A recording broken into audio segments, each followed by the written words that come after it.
All right, so what I'm doing here, just putting in the address, and then it'll give you a list of names on True People Search. Now, usually the first one is the one that you pick. So if I click this, it'll give me a number here. Now, not all the time is this number active, but it's the most likely. All right, so I'm gonna give this number a call. I'll tell you the address. This is the best that you can do for free. Karen? Yeah. Hi, my name is Levi. I'm sorry to bother you, but I just had a quick question for you regarding a property of yours at 176 Mine Lake Court. Don't ever call me again. Does it say for sale? It does not. It's not for sale. So sick of y'all calling. All right, you have a lovely day, ma'am. On to the next. Oh, Hello? hi, is this Roy? Hello? How's it going? Hey, I just wanted to give you a quick call. So are you the owner of 2535 Vestal Ave? So what now? Are you the owner of 2535 Vestal Ave? No. No. Dude, you have me dying. So do you own that property? What property? The one on Vestal Ave? What and what? Listen, man, I just want to give you a quick call. So I was driving by there the other day, and I'm actually looking to buy a couple more properties this month. And Wait. yes, sir. I'm actually interested in making you a cash offer on that property. Oh, I don't own this property. I don't own it, honey. Okay, I see. Do you rent that property? Okay. Do you know the name of the owner? No, because they're not now. Mm-hmm. I can find it out for you if you call me back later. All right. Okay. Sounds good. All right. Welcome to Verizon Wireless. Your call cannot. The reason I was calling you, I just wanted to check and see, were you the owner of 2309 Emily Street in Fayetteville? Yes. Okay. Yeah, so the reason I was calling you is the other day I was actually driving by there, and I noticed that it was, a little bit, like the grass was overgrown, it wasn't looking too maintained. And I just wanted to see if, you might consider an offer on that property. We're not looking at accepting offers. Okay. Are you considering selling later down the future?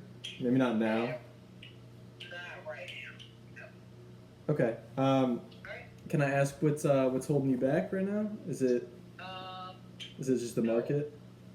No, it's not at all. No, we're not interested. Okay. Okay. All right, I see. Thank you. Yep, have a good one. Hello. Please leave a message after the tone.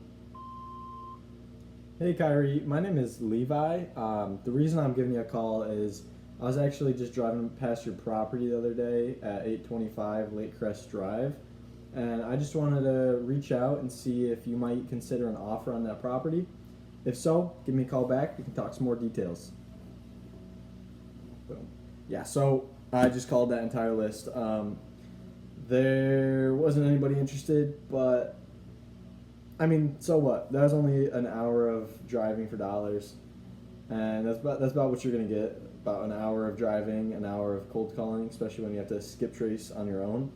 Hopefully, once you get some the softwares and all that, you can put in a lot more properties faster, and then you can actually skip trace them a lot easier, and the whole process is just a lot more smoother. But this is what we're working with now, so we got to make it work. All right, so it's about 8:30 right now. I'm not going to get back home until 9 o'clock. So so I'm on my way back home right now from my last sales appointment. It's about 8:30 right now. I'm not going to get home until about 9 o'clock. So I've been out since a little before 11 o'clock in the morning. Now that's about a 10-hour day. Now, the reason why it's a 10-hour day is because I made it a 10-hour day. So a lot of these salespeople, they're shutting down after the first objection. I think in each of my appointments, I was there for about an hour and a half, And about 30 to 45 minutes of that is me negotiating, me trying to get them. I didn't end up closing any, but I still learned a lot. I learned and was able to receive a lot more objections than I originally was, and was able to figure out how to overcome that and how to combat that. Now, in between the sales jobs, I had about 1 hour at one point, and I was about an hour and a half away from home. So what I did was I drove for dollars in that market. It's a different market, but I've seen some people selling some deals there, so I figured why not at least just go do some driving for dollars. So I'll show you what I was doing. I'm putting it up. I'm gonna put it up on the screen now. The reason I'm doing it this way is because I don't have any money. I don't have any money towards marketing. I can't actually even buy any more lists. Hold up, there's a cop car, so I'm gonna pause. All right, but as I was saying, I can't afford lists right now. I can't afford even cold calling right now. So I'm doing this now for free completely. So driving for dollars is kind of the cheapest way that you can do it. It's also a little bit more convenient because you can actually see which homes legitimately need this. So tomorrow, I got a good feeling that my schedule is gonna continuously look like this. It's gonna be busy. I'm gonna be busy all day.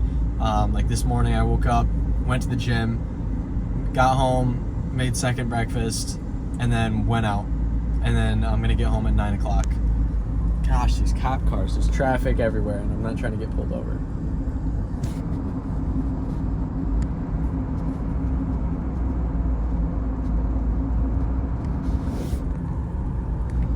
All right, now, what I'm gonna do is occasionally I'll have time in between appointments.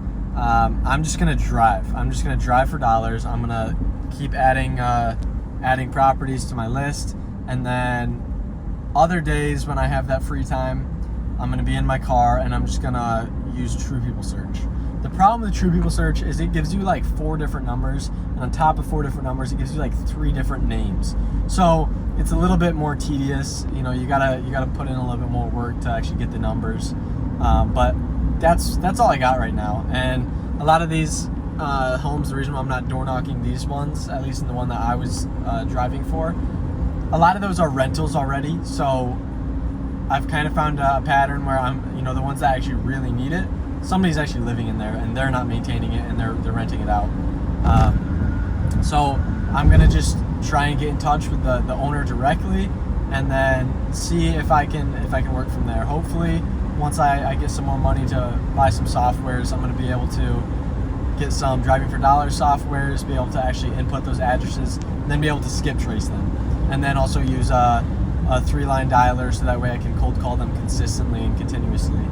Right now, it's just all about balancing my time. I have very limited time, so every minute that I'm wasting, it counts, and it's a big impact for every minute that I waste. So I have to really lock in and dial in on what I'm putting my time towards.